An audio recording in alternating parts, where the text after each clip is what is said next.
6:40 a.m., November 4th, 2025.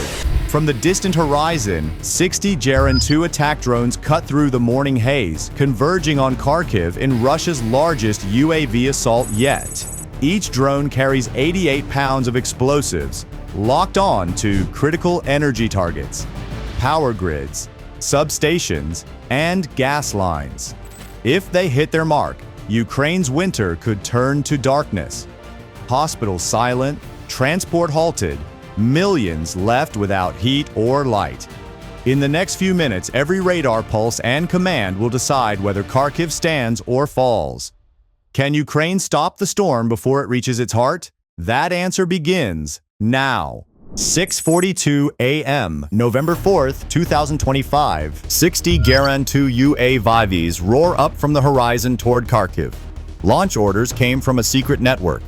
The target is not a naval base, but the region's lifeblood: power plants, substations, gas lines. When the juice goes out, hospitals, supply piers, and logistics routes can freeze. Both the fighting system and civilian life pay the price. One geran 2 costs $40,000. Each carries 88 pounds of explosives. Range can reach up to 1,243 miles, paired with INS plus GNSS guidance and an electro-optical seeker. 7:42. The UAVs cross the border. Regional early warning radar spins up. Long-range antennas sweep the sky. Long-range L-band radar with a 311-mile detection reach has stitched dozens of faint returns into a flight map. Even though the geran 2 has a small radar cross-section and skims low to hide, long-range radar tech and ELINT turned blurred tracks into a clear call. Multiple low RCS tracks, bearing 278. In the command post, the alarm bell screams. The commander snaps orders in a clipped voice. Activate SAMS, warn civilians to evacuate, shut fuel valves, isolate critical substations. The warning window buys precious minutes. Time to bring up IRISTSLM and Patriot, and to get thousands of people out of harm's way. Moscow's aim is obvious. Strike energy infrastructure ahead of winter to create civilian chaos, drag Kyiv into a humanitarian crisis, and force the military to stretch its forces. The tactic is fast damage, a brutal dilemma for Kyiv: shield the people or hold the strategic grid. 7:45. The order to deploy SAMs goes down. IRIS-T SLM crews snap into combat mode. This is a medium-range air defense missile system. Strike envelope about 25 miles, ceiling close to 65,000 feet. It was built to kill small maneuvering targets like UAVs or cruise missiles. Exactly what Kyiv needs to filter a swarm of drones. Local radar units lock targets. Firing data is piped straight into the IRIS-T launchers. 7:48. The long-range shield joins the fight. Patriot PAC-2 systems activate.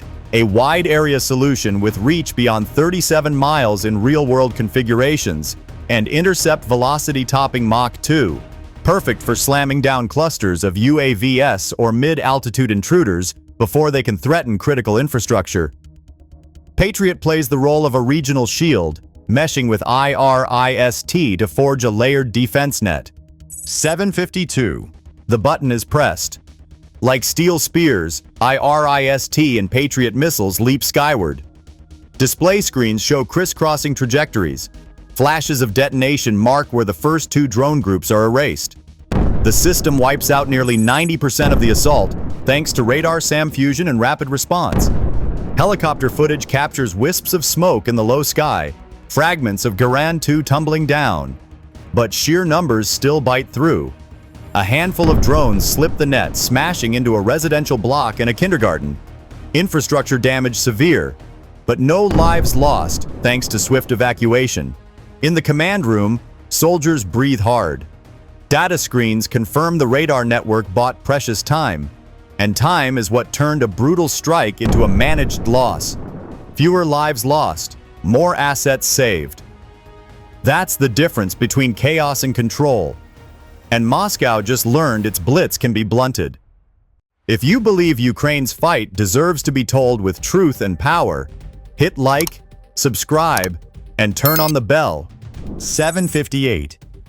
While the data screens still glow with falling UAV tracks, ELIANT centers and satellite image analysts get to work.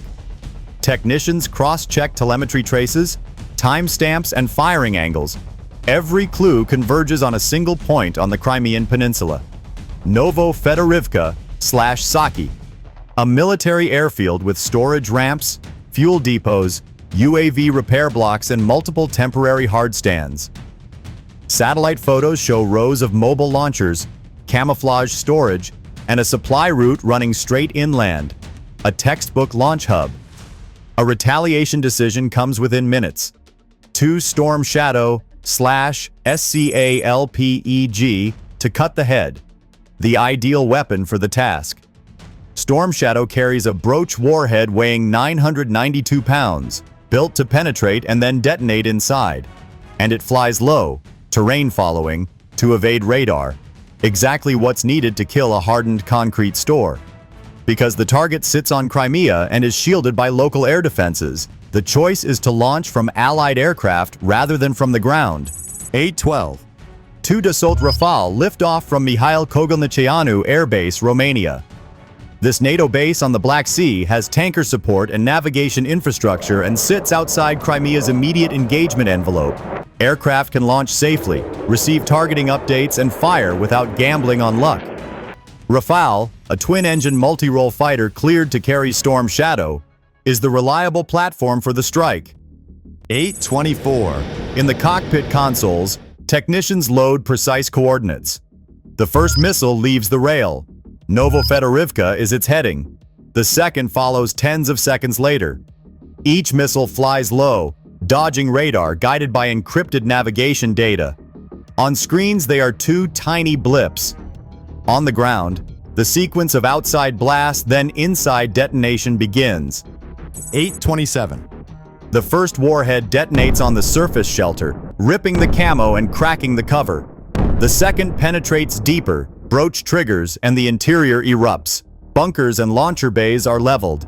Minutes later, satellite imagery shows a crater, billowing fire and lines of rubble cutting across the airfield. Tactical result, the mass launch node is neutralized in an instant. The smoke had not yet cleared when the first strategic consequences became unmistakable. Within an hour of the twin strikes on Novofedorivka, satellite imagery and airborne ISR confirmed the devastation. Dispersal pads shattered, storage bunkers collapsed, and launch racks twisted into blackened ruins. The result was immediate. The hub responsible for launching Geran 2 swarms had gone silent. Ukraine's ELINT monitors recorded a sudden drop in outbound telemetry. What had once been a grid of coordinated signals and command links simply vanished. For the next 72 hours, Russia's drone operations slowed to a fraction of their previous tempo, and the skies over eastern Ukraine were, for the first time in weeks, calm. On the ground, the destruction was severe, but contained. The primary fuel depot had ruptured and burned, and roads used for logistics were gouged by secondary blasts. Yet thanks to the early morning warnings and the swift 20-minute evacuation, Kharkiv escaped mass casualties. The losses were material, not human. Power outages spread briefly across several districts, but regional repair crews, pre-positioned before the attack, restored supply within hours. The contrast was striking. Infrastructure scarred, but lives preserved. Militarily, Moscow reacted with predictable fury. Emergency defense councils met through the night. Diplomatic protests were filed within hours. Inside the Russian command, planners scrambled to redistribute what remained of their drone assets, scattering mobile launchers, creating improvised depots, and pushing operations further inland and offshore.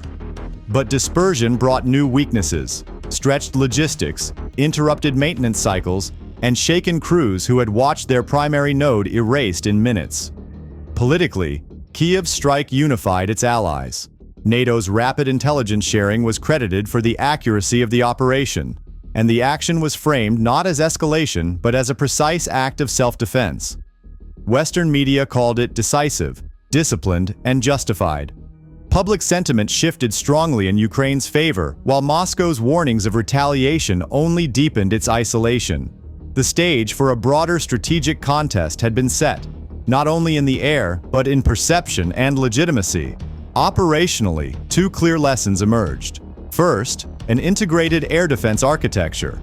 Early radar detection combined with IRIS-T SLM medium-range interceptors 25 miles and Patriot PAC-2 long-range coverage 37 miles had proven its worth, blunting what could have been a catastrophic blow. Second, neutralizing the launch source was far more efficient than intercepting every incoming drone. The cost-effectiveness and deterrence factor were undeniable. For a brief moment, the momentum of the war tilted, however slightly, toward Kharkiv. Swarms can wreak havoc, but a coordinated, intelligence-driven response can blunt and then break their power. The question left for viewers is simple. Will nations invest now in radars, in integrated defenses, and in the ability to strike back quickly, or will they wait to learn the lesson the hard way?